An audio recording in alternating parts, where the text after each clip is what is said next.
interpreta las profecías de una forma en la cual considera que la historia revela el cumplimiento profético. Es decir, las profecías se van cumpliendo en la medida en que la historia se va desarrollando. Hay profecías que ya se cumplieron. Por ejemplo, la profecía de las 2300 tardes y mañanas. En el tiempo cuando fue presentado esa profecía, eran años con anterioridad, pero esa profecía en el transcurrir del tiempo nos ha mostrado que ya quedó en el pasado. Pero también hay profecías que todavía quedan por cumplirse, y que estas profecías se han de desarrollar en la medida en que la historia se muestra. Y por eso encontramos el método historicista, el enfoque de interpretación apocalíptica historicista. Pero está el otro enfoque, y es el enfoque preterista.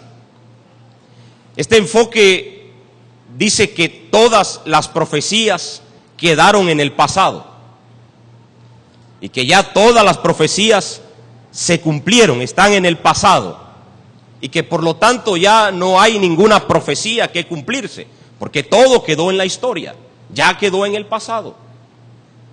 Y también está el otro enfoque futurista. Este es el otro extremo del preterismo, y este presenta y dice en su argumentación que todas las profecías están para el futuro, están enfocadas hacia el futuro. Nosotros, como Iglesia Adventista del Séptimo Día, consideramos que el método adecuado para la interpretación de las profecías es a través del método historicista. Es el enfoque historicista, es decir, la historia se va comparando y se va mostrando con la Escritura, y esa comparación nos permite ver que la palabra de Dios se está cumpliendo, que la palabra de Dios está en pleno desarrollo, y que las profecías se van desencadenando una tras otra a través del transcurrir de la historia. Es el concepto que nosotros, el método, el enfoque que tenemos de interpretación profética. Pero quiero darles algunas representaciones de estructura, de cómo se presenta los capítulos 12, 13 y 14 del libro de Apocalipsis. Por supuesto, hoy no vamos a cubrir todo ese material, pero vamos a cubrir una parte. Mañana continuaremos con la otra parte, y el miércoles esperamos terminar con otra parte. Entonces, cuando nosotros miramos los capítulos 12, 13 y 14 del libro de Apocalipsis, encontramos una estructura literaria. En el capítulo 13, del versículo 11 al 15, cuando leemos esos pasajes bíblicos, encontramos la propaganda de la bestia del mar realizada por la bestia de la tierra. Una bestia que surge del mar y que ciertamente le hace propaganda a la otra bestia que surge de la tierra. También encontramos allí en el mismo capítulo 13, el versículo 16 y 18, los seguidores de la bestia del mar.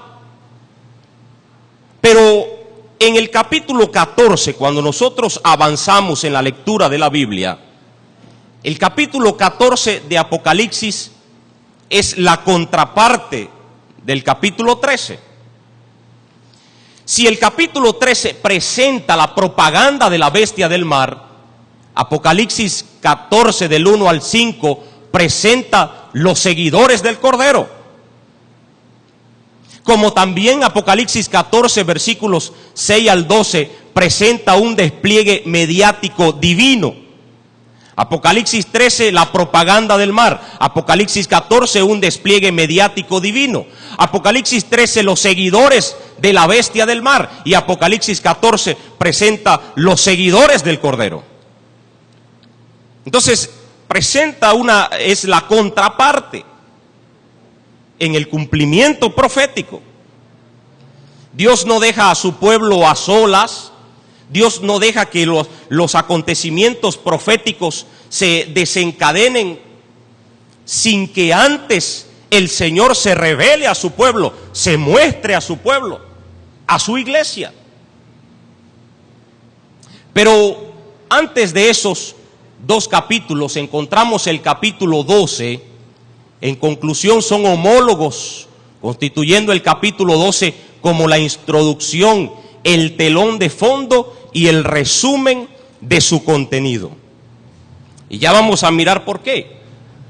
Pero noten ustedes que estos 3 capítulos proféticos son como cuando usted tiene una trenza, están entrelazados, van unidos.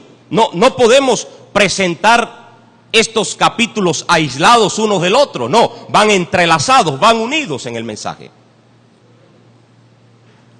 Y van a notar ustedes que en la estructura de estos 3 capítulos vamos a ver un paralelismo o un dualismo. Por ejemplo, vamos a encontrar las fuerzas del bien como también las fuerzas del mal. Vamos a encontrar a Miguel en el capítulo 12, versículo 7, como también encontraremos al dragón en el capítulo 12, versículo 7. Vamos a ver a un cordero en el capítulo 12, como también vamos a ver a una bestia. Y mañana vamos a hablar de la bestia. ¿Le tienen miedo a la bestia? Yo recuerdo una vez que iba con mi papá, veníamos de una conferencia y él venía con otro compañero y le dijo: a ti te toca mañana predicar de la bestia. Y él le dijo: no, yo no quiero predicar de la bestia. ¿Por qué? ¿Le tienes miedo a la bestia? Encontramos aquí el cordero y la bestia. Encontramos ángeles de Miguel, como también encontramos ángeles de ¿quién? Del dragón. Vean ustedes el dualismo, el paralelismo que hay entre estos capítulos. Encontramos el monte de Sión en el capítulo 14 y en el capítulo 13, donde está la bestia, aparece una orilla. Encontramos voz de muchas aguas y también encontramos el mar. 3 tiempos y medio de los testigos y encontramos 42 meses de éxito. Encontramos 144,000 que reciben el nombre de Dios, el nombre de Él y el de su Padre en la frente, como también encontramos habitantes de la tierra que son seguidores de la bestia. Encontramos el nombre del Padre, los que reciben el nombre del Padre, pero hay unos también que reciben el nombre de la bestia. Entonces hay un dualismo, hay un paralelismo en estos capítulos. También vamos a mirar en estos capítulos el trono de Dios, como también el trono de la bestia. Aquí usted va a ver un conflicto cósmico. Satanás tratando de imitar a Dios, porque él siempre ha querido ser como Dios. Entonces, como Dios establece un día de reposo, Él también establece un día de reposo. Como Dios establece un trono, entonces Él también quiere establecer un trono. Como Dios establece un pueblo, entonces Él también quiere establecer un pueblo, porque Él siempre ha querido ser como Dios. Y Dios lo revela el verdadero carácter de Satanás. Y dice la Escritura también allí que vamos a mirar adoración a Dios, como también adoración a la bestia, alabanza a Dios, alabanza a la bestia, gloria a Dios, como también vamos a ver blasfemia contra el nombre de Dios. Vamos a mirar la muerte a los enemigos, como también la muerte a los enemigos de la bestia, en este caso, y aquí los enemigos de Dios. fidelidad a Dios como también lealtad a la bestia. Vamos a encontrar un pueblo sin mentira, pero también vamos a encontrar un pueblo engañado. Vamos a encontrar un llamamiento a exaltar a Dios, como también un llamamiento a exaltar a la bestia. Vamos a encontrar una invitación universal, como también vamos a encontrar una convocación universal. Un remanente fiel y lealtad a las masas. Interesante esto.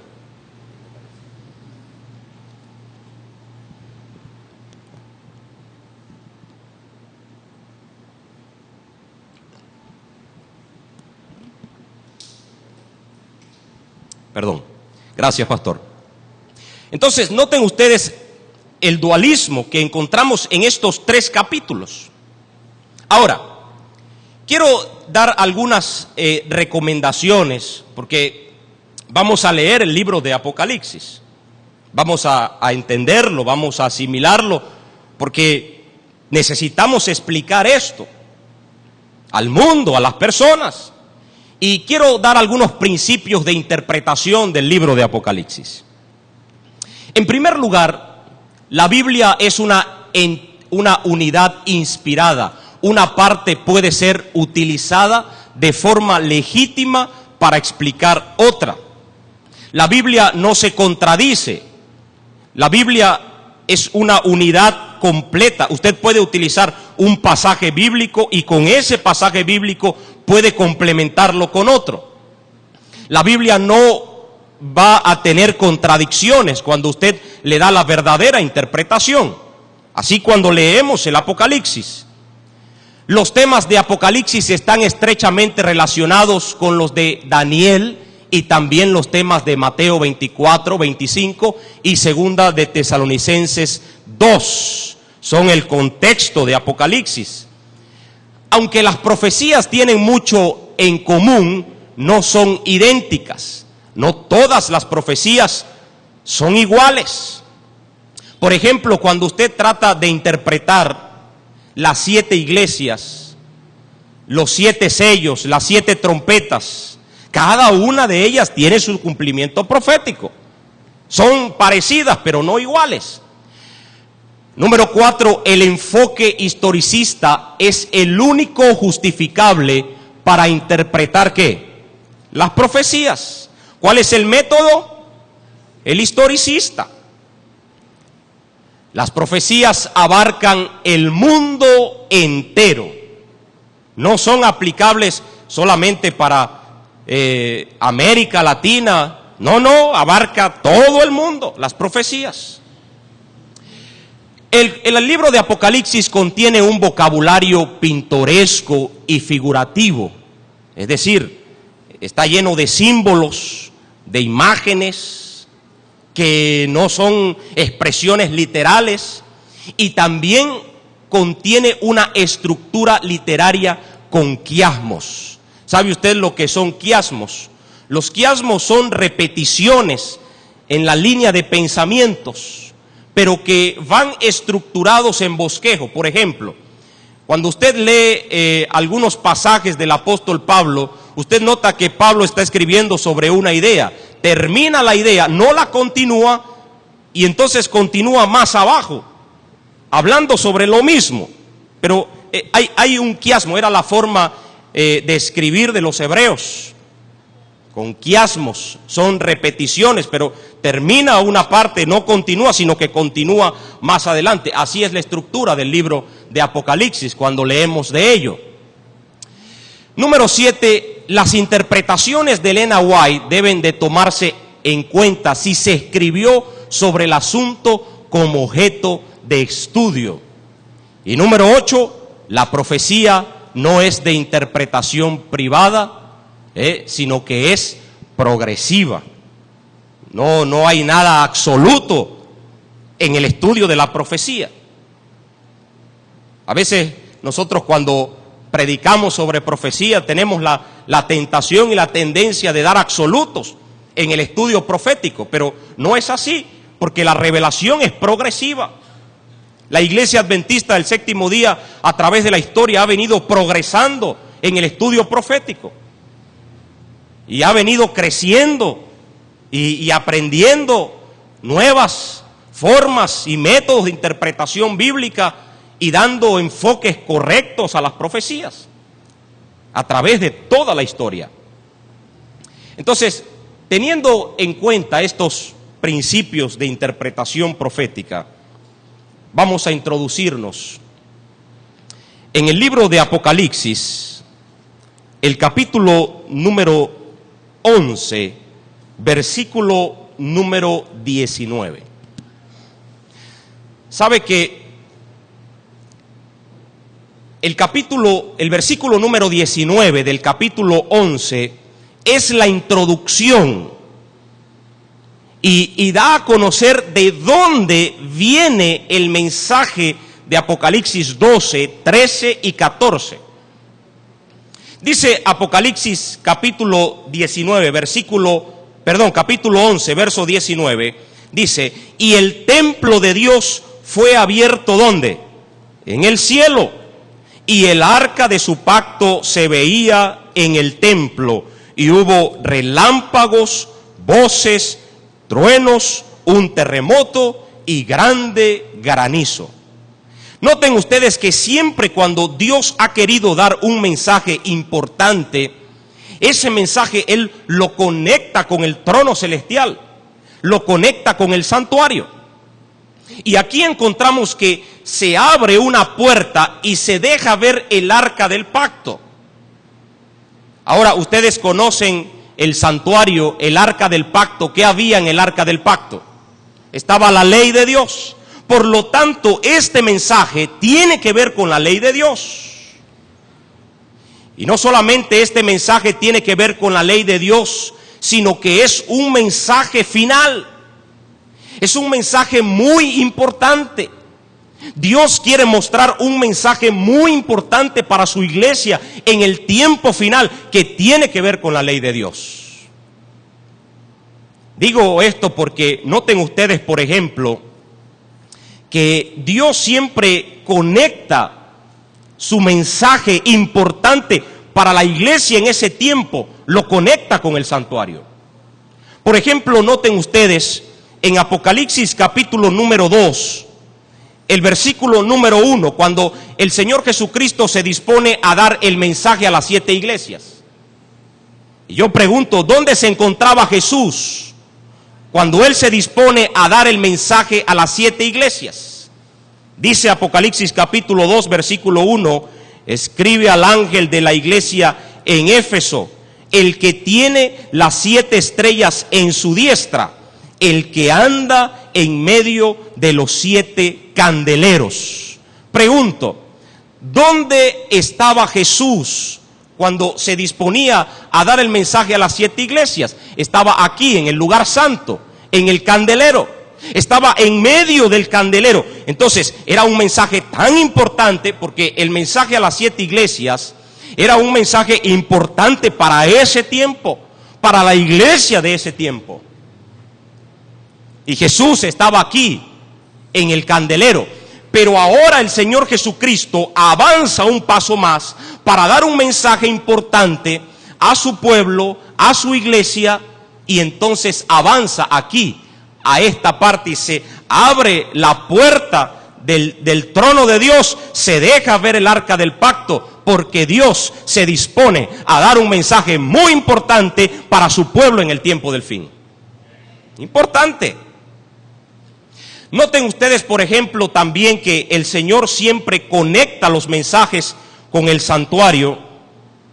Allí en el capítulo número 8, cuando se hace la antesala al mensaje de las 7 trompetas, capítulo número 8, el versículo número 3, dice: otro ángel vino entonces y se paró en el altar con un incensario de oro y se le dio mucho incienso para añadirlo a las oraciones de todos los santos sobre el altar de oro que estaba delante del trono. Cuando Dios se dispone a dar un mensaje importante, lo conecta con el santuario. Ahora, Dios se dispone a dar el último mensaje de amonestación a la tierra Y no solamente tiene que ver con la ley de Dios, sino que es un mensaje muy importante.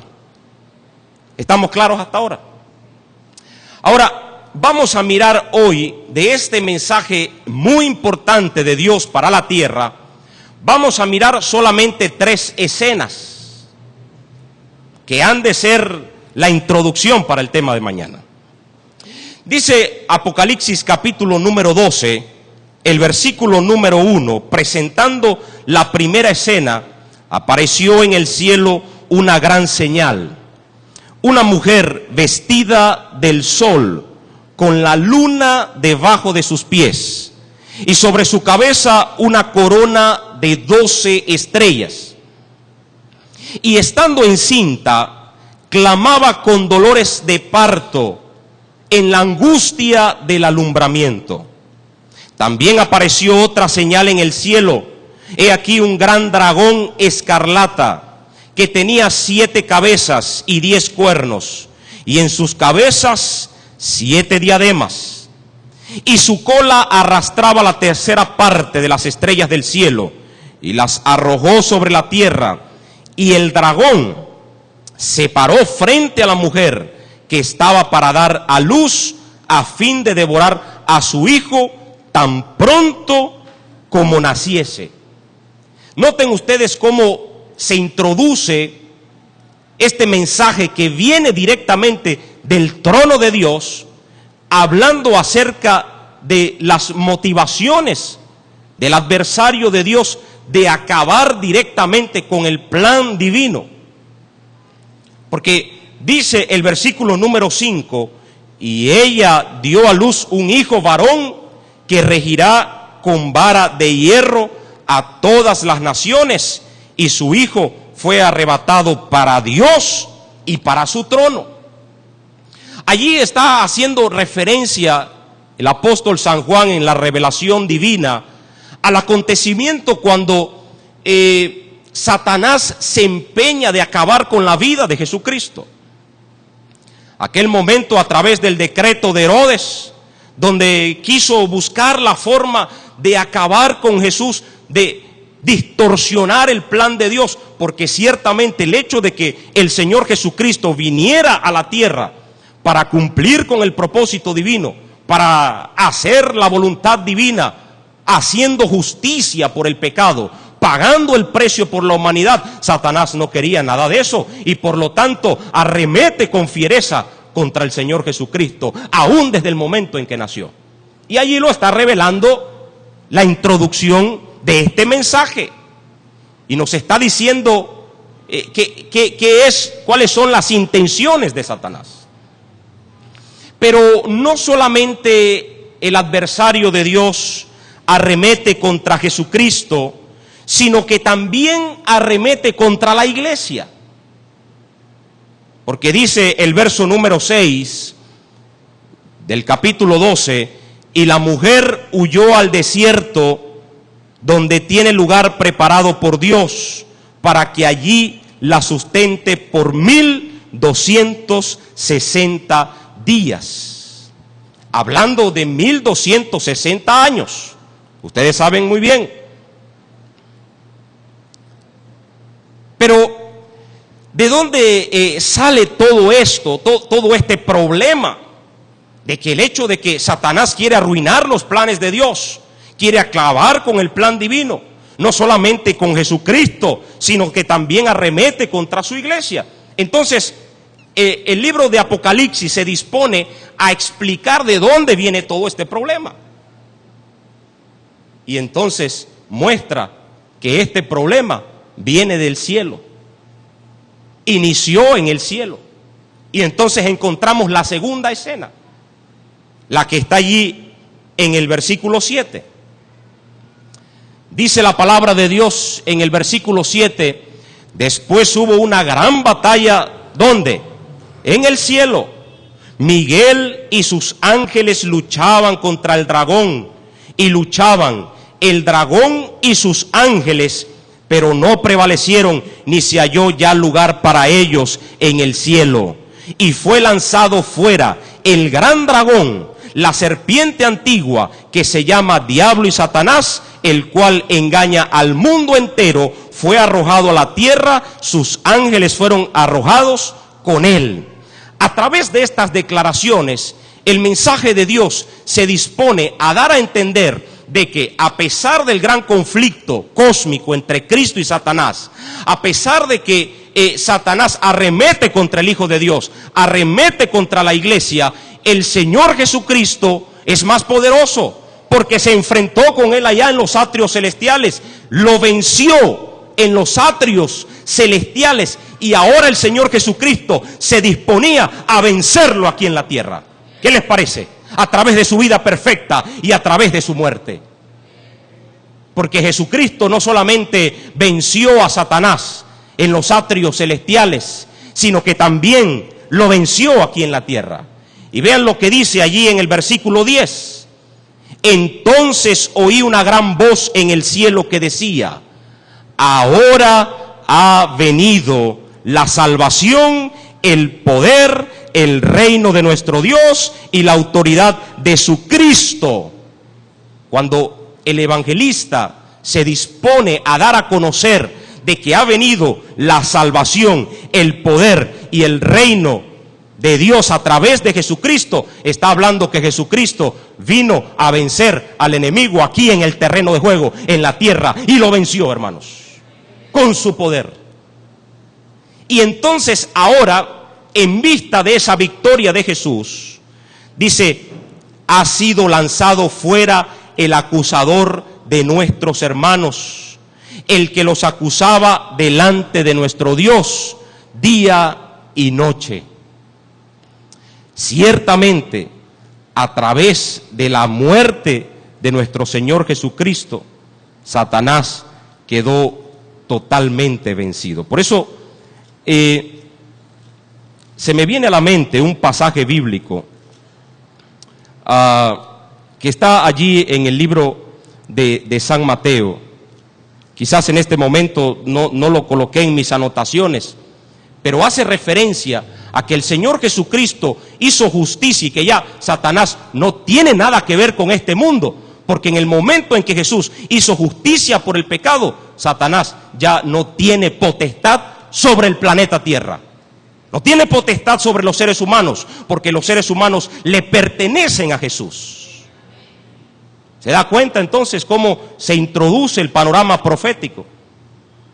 Ahora, el Señor Jesús hace referencia a sus seguidores allí en Apocalipsis 12:11, y dice: y ellos le han vencido por medio de la sangre del Cordero y de la palabra del testimonio de ellos, y menospreciaron sus vidas hasta la muerte.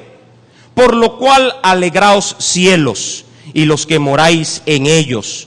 Ay de los moradores de la tierra y del mar, porque el diablo ha descendido a vosotros con gran ira, sabiendo que tiene poco tiempo.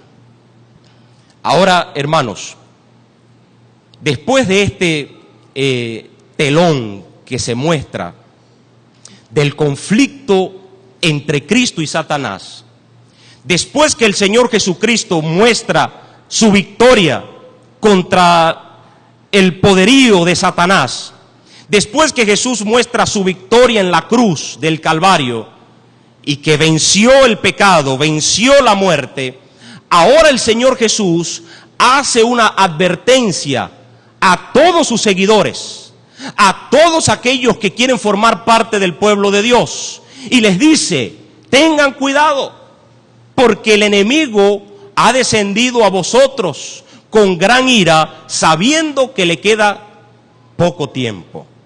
Y allí una vez más se nota de que el tiempo de Satanás es limitado, porque Satanás no hace más de lo que Dios le permite que haga.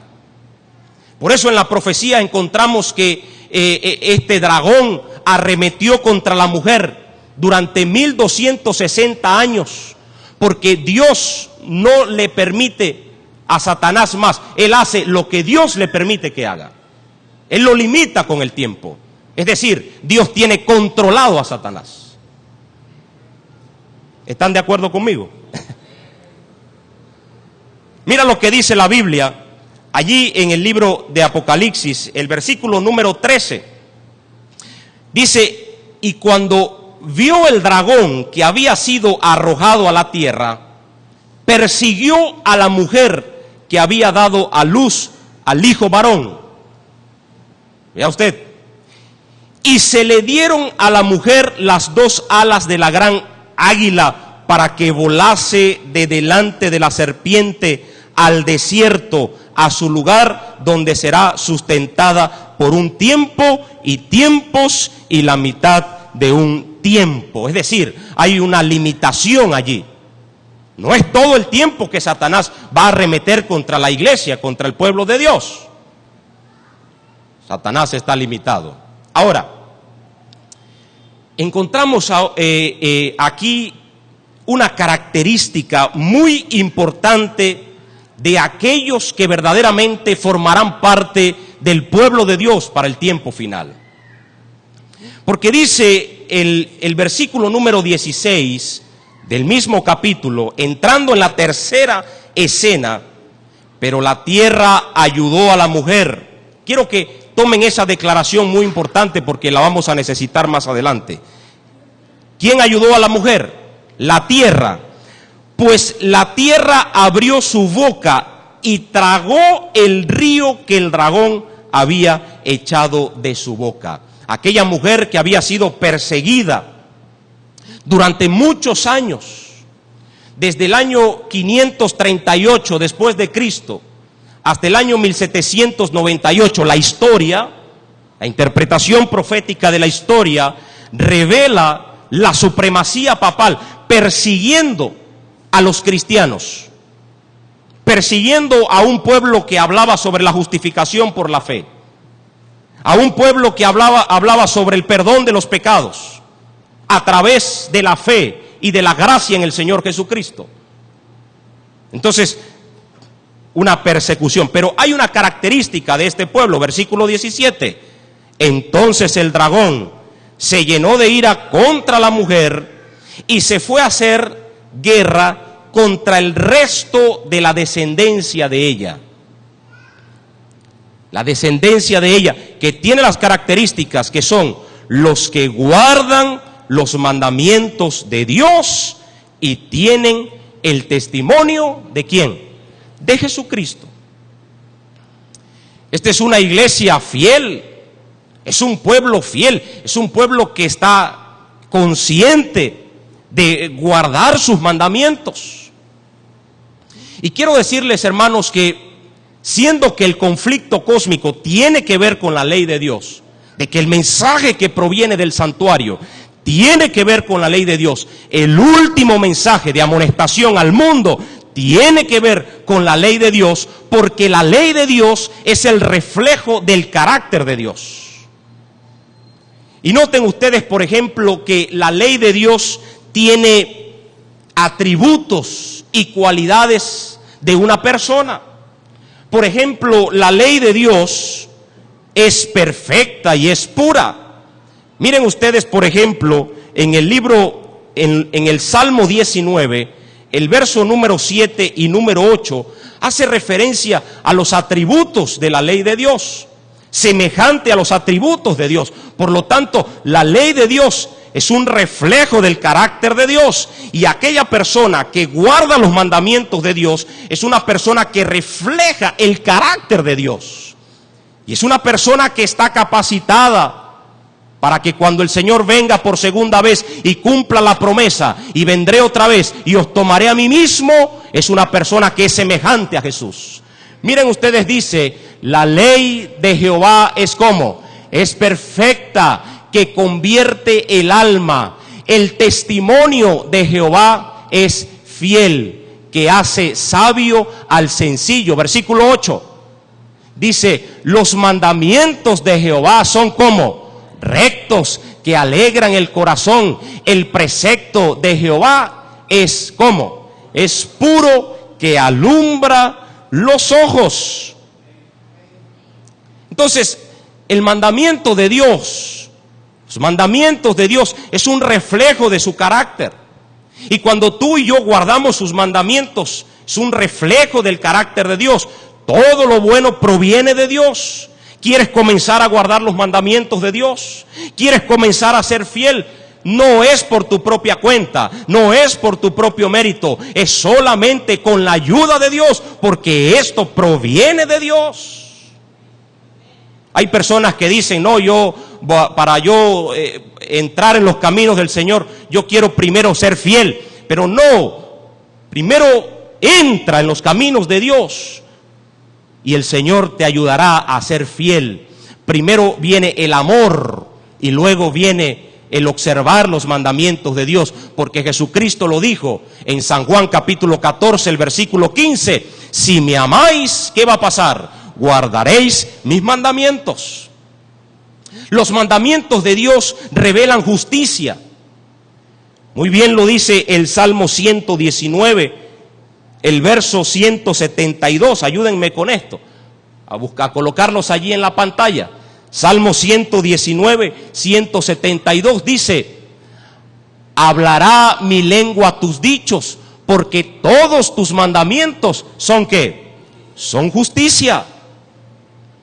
Y hemos hablado bastante de la justicia durante estas conferencias, pero la justicia de Dios es la manifestación gloriosa de su poder. La justicia de Dios es la manifestación de Jesucristo en esta tierra, cumpliendo con la voluntad del Padre, cumpliendo con el plan de salvación. El hecho de que Jesús hizo justicia por el pecado, actuó con justicia, pagando el precio de la culpa, y ahora los mandamientos de Dios reflejan esa justicia. Por eso es que yo no entiendo cómo es que personas dicen que no es necesario guardar los mandamientos de Dios. Es muy importante, y noten ustedes que este mensaje no solamente es para el tiempo del fin, sino que fue un mensaje que se habló desde hace mucho tiempo. Incluso desde los tiempos de Isaías, ya Dios estaba haciendo referencia a la ley de Dios y al testimonio de Jesucristo. Mira lo que dice, por ejemplo, Isaías 8:16. Dice la palabra de Dios allí en Isaías 8:16. Ata el testimonio ¿de quién? De Jesucristo. Y sella la ley ¿entre quién? Entre mis discípulos. Entonces, nota que desde los tiempos antiguos el testimonio de Jesucristo y la ley de Dios estaban profundamente relacionados. Por eso es que en el tiempo final, cuando Dios llama a su pueblo, cuando llama a su iglesia a prepararse, a percibirse, Dios le hace mención y les dice, es necesario guardar los mandamientos de Dios y reconocer el testimonio de Jesucristo. ¿Y qué es el testimonio de Jesucristo? El espíritu de la profecía. Vamos a hablar en estas noches sobre eso. No quiero adelantarme porque pasaríamos otro tiempo. Finalmente, allí en el libro de Salmo, el Salmo 132, el verso 12, presenta el salmista la relación que existe entre el testimonio de Jesús y la ley de Dios. Dice, si tus hijos guardaren mi pacto. ¿Cuál es el guardar el pacto? ¿Está hablando de la ley, sí o no? La ley del pacto. Si tus hijos guardaren mi pacto, ¿y qué más? Y mi testimonio que yo les enseñaré, sus hijos también se sentarán ¿sobre qué? Sobre el trono para siempre, hermanos queridos. Es decir, que si tú decides unirte al pueblo de Dios, si tú decides formar parte de ese pueblo, el cual Dios le envía un mensaje para el tiempo final, para este tiempo, los últimos acontecimientos de la historia de este mundo, donde se abre el último compartimiento del santuario, donde Jesucristo envía un mensaje desde el lugar santísimo que tiene que ver con la ley de Dios. Si tú te unes a ese pueblo que recibe ese mensaje, querido hermano, tendrás la promesa bendita de que estarás en el trono de Dios para siempre, porque Jesucristo lo dijo cuando Él envió el último mensaje a la iglesia de la Odisea: al que venciere yo le haré que se siente conmigo en mi trono, así como yo he vencido y me he sentado con mi Padre. ¿Quieres formar parte de ese pueblo? Yo en esta noche, querido amigo, querido hermano, yo quiero hacer una invitación especial para aquellos amigos que aún todavía no se han unido al pueblo de Dios, que aún todavía no han decidido entregar sus vidas a Jesús y formar parte de este pueblo. Esta semana hay personas que han decidido entregar su vida a Jesús y sellarán sus vidas con el Señor a través del bautismo. Pero en esta noche yo quiero invitar a una persona en este lugar que quiera decir levantando su mano: yo quiero prepararme, yo quiero entregar mi vida a Dios, porque yo quiero formar parte de ese pueblo, yo quiero formar parte de esa iglesia. Y no me importa, a pesar de los acontecimientos donde Satanás se revela para arremeter contra su pueblo, podemos tener la plena seguridad que Dios está con nosotros, porque el que habita bajo el abrigo del Altísimo morará bajo la sombra del Omnipotente. No tenemos por qué tener temor. Ven, únete al pueblo de Dios, forma parte de esta iglesia, la iglesia del Señor. ¿Hay algún amigo en esta noche que quiera decir: pastor, yo quiero pedir oración para que el Señor me ayude a formar parte de este pueblo? ¿Hay alguien levantando su mano? Yo quiero orar por usted. Allí veo una mano, Dios te bendiga. ¿Hay alguien más? Yo quiero hacer una oración especial por usted en esta noche, para que el Espíritu Santo pueda ayudarle, para que el Espíritu de Dios pueda ministrarle, para que el Señor le capacite, porque usted no va a lograr hacerlo por sus propios medios, por sus propias fuerzas. Es imposible guardar los mandamientos de Dios, es imposible unirse al pueblo de Dios sin antes tener un encuentro personal con Jesús, sin antes recibir la ayuda del poder del Espíritu Santo. ¿Hay alguien más en esta noche, aparte de la amiga que levantó su mano? Yo quiero orar por ti en esta noche. Uno más. ¿Hay alguien en esta noche? Quiero decirles, queridos amigos, que el tiempo en que vivimos es un tiempo en el cual el conflicto cósmico entre Cristo y Satanás es una evidencia real. Y en este momento se libra una batalla. Tu vida se está librando una batalla. Satanás, por una parte, no quiere que tú tomes decisiones para la eternidad, pero por otro lado Jesucristo está trabajando a través del Espíritu Santo, a través de su obra sumo sacerdotal desde el santuario celestial, para interceder por ti y presentar sus manos que fueron clavadas en la cruz del Calvario, presentar evidencias de justicia para que tú puedas formar parte del reino de los cielos. ¿Qué esperas? ¿Por qué dilatas en tu decisión? ¿Hay alguien más en esta noche?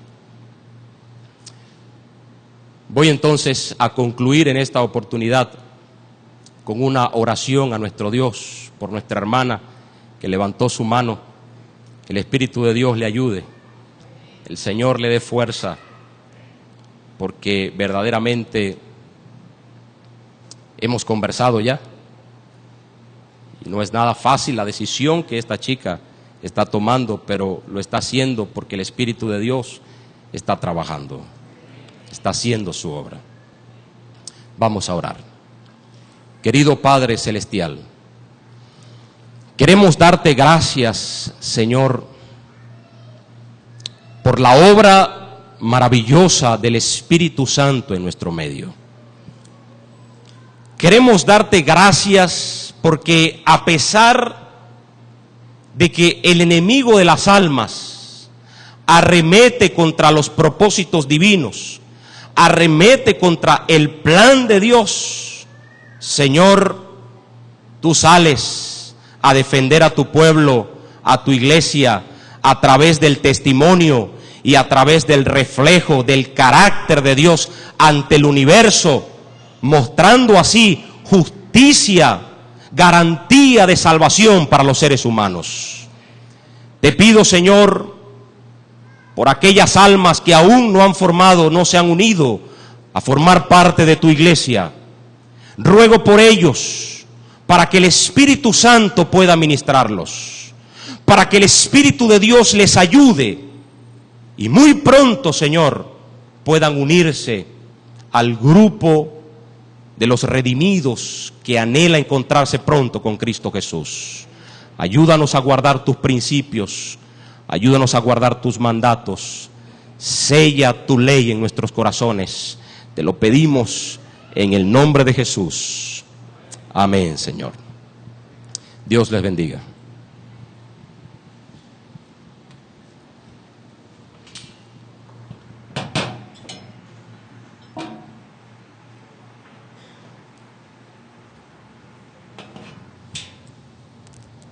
Muy bien.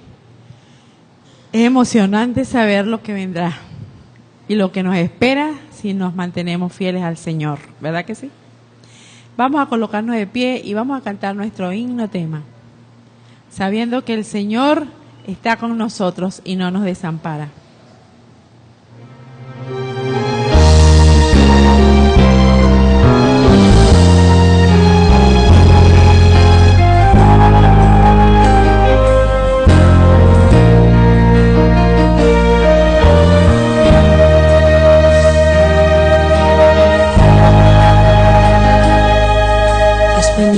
Aquí con todas tus heridas, anhelando en tu vida un nuevo día con Jesús,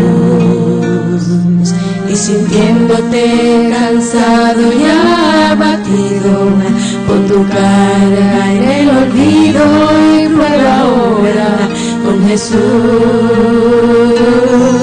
Cuando sientas que tu causa está perdida y no encuentras la salida, prueba ahora con Jesús, prueba con Jesús y se alumbrará tu vida.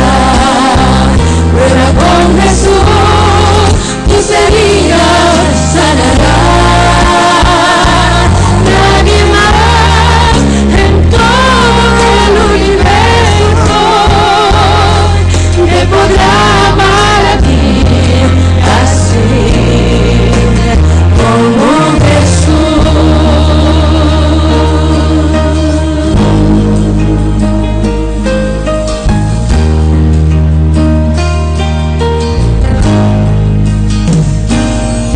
Has venido aquí con todas tus heridas, anhelando en tu vida un nuevo día con Jesús, y sintiéndote cansado y abatido por tu carga en el olvido, y prueba ahora con Jesús. Cuando sientas que tu causa está perdida y no encuentras la salida, prueba ahora con Jesús. Prueba con Jesús y se alumbrará tu vida. Prueba con Jesús, tus heridas sanará. Nadie más en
Mañana vamos a darle continuidad al capítulo 13, un mensaje contundente, un mensaje importante para la tierra en este tiempo.